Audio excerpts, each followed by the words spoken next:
कभी सोचा है कि आखिरी आइस एज के शिकारी और पहले किसान के बीच में क्या हुआ था? इतिहास की किताबों में ना अक्सर ये वाला पन्ना खाली छोड़ दिया जाता है। तो आज हम उसी भूली बिसरी रहस्यमयी दुनिया की पड़ताल करने वाले हैं, यानी मीसोलिथिक एज या मध्य पाषाण युग की। देखिए, ये सवाल सिर्फ एक हिस्टोरिकल पजल नहीं है। ये असल में इस बात की कहानी है कि हम इंसानों ने बदलते माहौल में खुद को कैसे ढाला, जीना कैसे सीखा। तो चलिए साथ मिलकर इस दिलचस्प सवाल का जवाब ढूंढते हैं। इस टाइमलाइन पर एक नजर डालिए। पुरापाषाण और नवपाषाण युग, इन दोनों बड़े और जाने पहचाने दौर के ठीक बीच में है मध्यपाषाण युग, एक पुल की तरह। यह सिर्फ एक वक्त नहीं था, बल्कि एक बहुत बड़ा बदलाव था जिसने इंसानियत का भविष्य तय कर दिया। तो चलिए इस मिडिल स्टोन एज यानी मध्य पाषाण युग को थोड़ा और करीब से समझते हैं। ये दौर था करीबन 10,000 से 7,000 ईसा पूर्व का, एक ऐसा समय जब दुनिया बदल रही थी और उसके साथ साथ इंसान भी।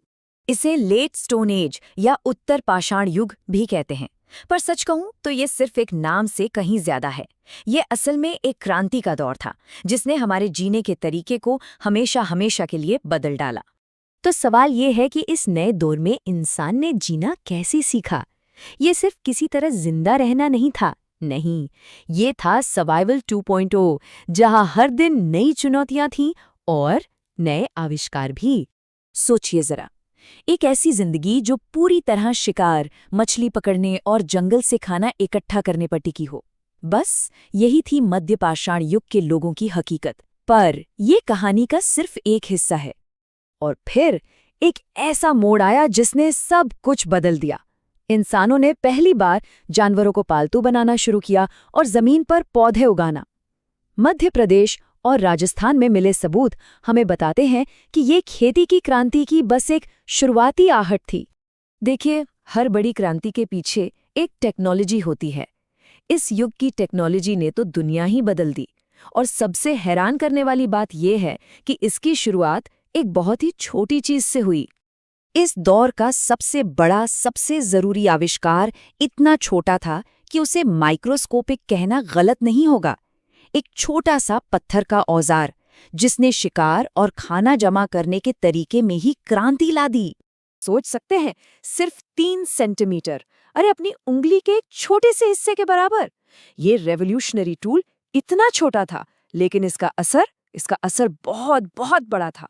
जी हाँ, इन्हें कहते हैं माइक्रोलिथ्स। ये छोटे, नुकीले और इतने तेज औजार थे कि इनकी वजह से शिकार करना और खाना इकट्ठा करना कहीं ज्यादा आसान और असरदार हो गया। ये वाकई इंसान के विकास में एक बहुत बड़ी छलांग थी। और हाँ, ये कोई ऐसे वैसे आम पत्थर नहीं थे। इन्हें बनाने के लिए चर्ट, क्रिस्टल, जैस्पर, कार्नेलियन और एगेट जैसे कीमती पत्थरों का इस्तेमाल होता था। ये उस जमाने की बेहतरीन इंजीनियरिंग और कारीगरी का सबूत है। लेकिन इंसान सिर्फ औजार ही नहीं बना रहा था, वो अपनी दुनिया को, अपने आसपास की चीजों को समझ रहा था और उसे दीवारों पर उतार रहा था। तो चलिए अब प्रागैतिहासिक कला की इस अद्भुत दुनिया की सैर करते हैं। हमारा ये सफर हमें ले चलता है मध्य प्रदेश की भीमबेटका गुफाओं में। यहाँ की चट्टानों पर उकेरी गई तस्वीरें हजारों साल पुरानी कहानियां कहती हैं। ये किसी टाइम मशीन में बैठने जैसा है ना? 500 से ज्यादा, जी हाँ, यहाँ 500 से भी ज्यादा ऐसी गुफाएं हैं जिनमें चित्र बने हुए हैं। हर एक चित्र एक कहानी है, शिकार की, नाच गाने की, उस समय की जीवन की। कह सकते हैं कि ये दुनिया की सबसे पुरानी आर्ट गैलरी है। और ये कला सिर्फ भीमबेटका तक ही सीमित नहीं थी। आदमगढ़ से लेकर प्रतापगढ़ और मिर्जापुर तक पूरे भारत में ऐसी कलाकृतियां मिली हैं। ये दिखाता है कि ये एक तरह का सांस्कृतिक आंदोलन था जो पूरे देश में फैल रहा था। तो हमने टेक्नोलॉजी देख ली, कला देख ली, लेकिन इन सब के साथ साथ एक और चीज जन्म ले रही थी, और वो था समाज।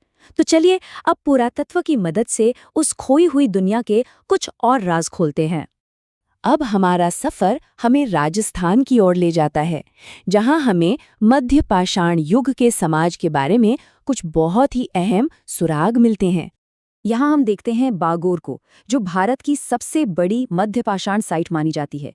और ये जगह सिर्फ बड़ी नहीं है, बल्कि ये हमें उस समय के समाज, लोगों के रहन सहन और संस्कृति के बारे में अनमोल जानकारी देती है। लेकिन कहानी यहीं खत्म नहीं होती।